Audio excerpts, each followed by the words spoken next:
De manera que vamos a reflexionar brevemente qué es lo que sucedió con este maravilloso hombre. Y comenzamos diciendo algo muy hermoso y que inmediatamente nos llama a la reflexión personal. Decía él con motivo de su cumpleaños en el año de 1977. Entre los acontecimientos de esta semana, sin duda que son muchos, pero puedo destacar con un sentido de gratitud la celebración de mi cumpleaños, donde he comprendido una vez más que mi vida no me pertenece a mí, sino a ustedes. Fíjense nada más, ¿eh? Este es el sentido de ser cristiano. Ya no me pertenece mi vida. Ya no tengo la vida para hacer mi capricho, mi gusto, mi egoísmo. Mi vida les pertenece. Así como la vida del Señor nos pertenece, la vida de cada bautizado debe de pertenecerle a la comunidad. Y allí podremos empezar nuestra reflexión espiritual de este día. ¿Y yo qué tanto le pertenezco a los demás? En mi propia comunidad religiosa, ¿yo qué tanto soy capaz de salir de mí mismo para estar a disposición de los demás? Como lo hizo Monseñor y que nos consta que lo hizo. No se pertenecía a sí mismo, le pertenecía a su pueblo. Nosotros nos pertenecemos a nosotros mismos o le pertenecemos a Jesús y por consecuencia le pertenecemos a nuestra comunidad. ¿Se dan cuenta? Allí hay un elemento de conversión tremendo en Monseñor Romero, que inmediatamente se aplica a nuestra propia vida, porque ese es el sentido de la santidad, como dice el Papa, de la santidad de al lado. Si yo descubro en mi hermano, en mi hermana, que vive la santidad, pues no solamente para decir, mira qué maravilloso, sino es para empezar yo también a hacer un recorrido, un camino para poder vivir esta santidad. Monseñor dijo, y después defendió. De manera que por eso dice, los pobres merecen una atención preferencial, dice Puebla, cualquiera que sea la situación moral o personal en que se encuentren. Hechos a imagen y semejanza de Dios para ser sus hijos, esta imagen está ensombrecida y escarnecida. Por eso Dios toma su defensa y los ama. Y si nosotros realmente creemos en el Señor, también tenemos que tomar la defensa para mostrar qué tanto amamos a nuestros hermanos. Ahí está nuestro problema y nuestro pecado como iglesia. ¿Se dan cuenta? Porque ese paso no lo damos. El paso que compromete, ahí ya nos quedamos de lejitos. En cambio, la gran lección que nos da Monseñor es que sí se acercó no solamente a decir la verdad, sino a defender al que está de pobre. Y nosotros también tenemos que defender. ¿Cuántas veces decimos, mejor me quedo calladito? En boca cerrada no entran las moscas. Y entonces no hacemos nada. ¿Se dan cuenta? Cada uno de nosotros tiene la oportunidad de hacerlo. ¿Ah? Cada uno conoce casos concretos en donde dices, ¿hablo o no hablo? Si hablo, me voy a meter en problemas. Pero si hablas y dices una verdad para defender al inocente, ¿verdad? Te puedes meter en problemas, pero también vas a estar haciendo reino. El otro es solamente decir palabras. Pero el defender a las víctimas, eso sí es hacer reino de Dios y es lo que hizo Monseñor. Y por eso es una gran lección que nos permite a cada una y cada uno de nosotros preguntarnos, ¿y yo qué estoy haciendo para defender a las víctimas? Esas no son las víctimas de China, son las víctimas que están en mi propia cuadra, en mi propia calle, en mi propio pequeño servicio pastoral. ¿Se dan cuenta? ¿Qué estoy haciendo? Bien, ¿hablo o me quedo callado? Y sin embargo, en este amar faltaba todavía lo esencial. Dios defiende a los pobres y las víctimas. Ahí está el asunto. Si nosotros amamos, no solamente vamos a decir que hay problemas, sino que tenemos que pasar a algo concreto de defensa de los pobres y de las víctimas. Es lo que hizo Monseñor Romero. Monseñor defendió a los pobres y a los oprimidos de su país. No solamente optó por ellos. Nosotros podemos decir, no, estamos todos de acuerdo, aquí no hay divergencias, todos optamos por los débiles, por los oprimidos, por los marginados. Sí, está muy bien, qué bueno que optemos, sería el colmo que no optáramos, porque eso dice la Biblia de principio a fin. Sin embargo, no solamente se trata de optar, sino de defender. Y tal vez eso sería maravilloso que se nos pudiera quedar en el corazón el día de hoy. ¿Y yo cómo defiendo a las víctimas de hoy y a las víctimas que están cerca de mí? ¿Correcto?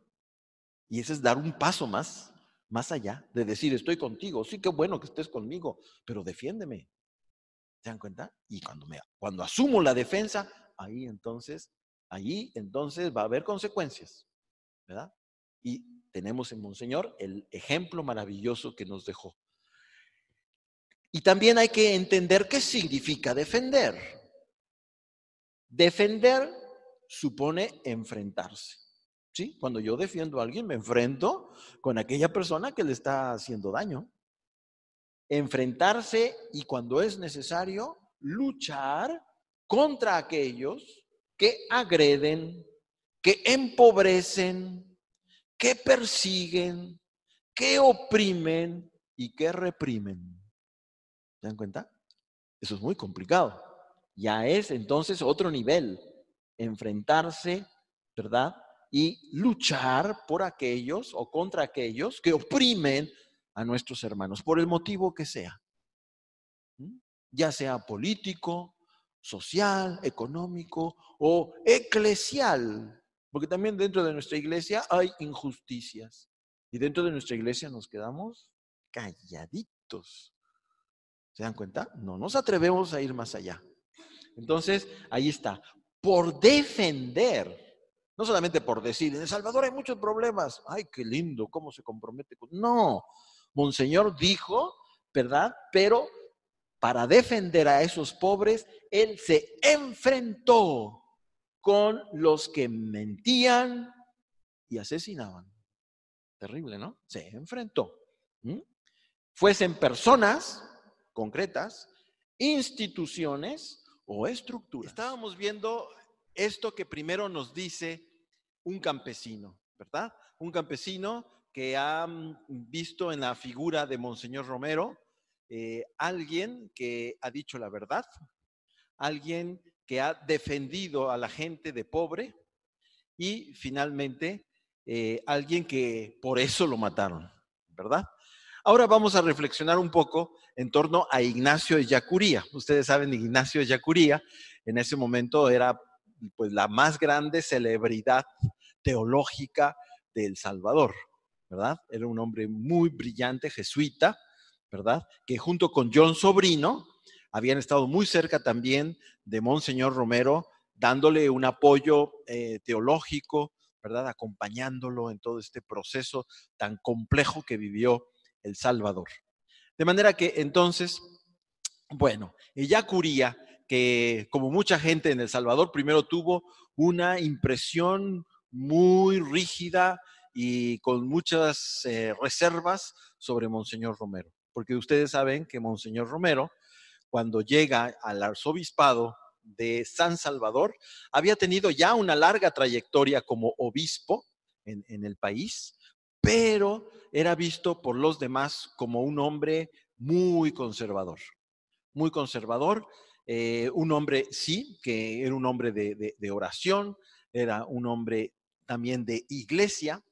Por eso ustedes saben, el lema de Monseñor Romero era sentir con la iglesia, ¿verdad? Inclusive tenía una mitra en donde ahí estaba puesto su lema, sentir con la iglesia. De manera que ese sentir con la iglesia, y es otro elemento que debemos de rescatar de Monseñor Romero, finalmente lo llevó hasta donde se convirtió él, en un verdadero profeta. ¿Por qué? Porque era fiel a la iglesia. Fíjense, eso es algo que no entendían mucho sus contemporáneos. algunos, los más comprometidos políticamente, comprometidos con la realidad muy dura y difícil del Salvador en ese momento, pues lo acusaban de haberse quedado un poco en el pasado, ¿verdad? Mientras que la gente más conservadora, de alguna manera decían que era muy pasivo, Monseñor, ¿verdad?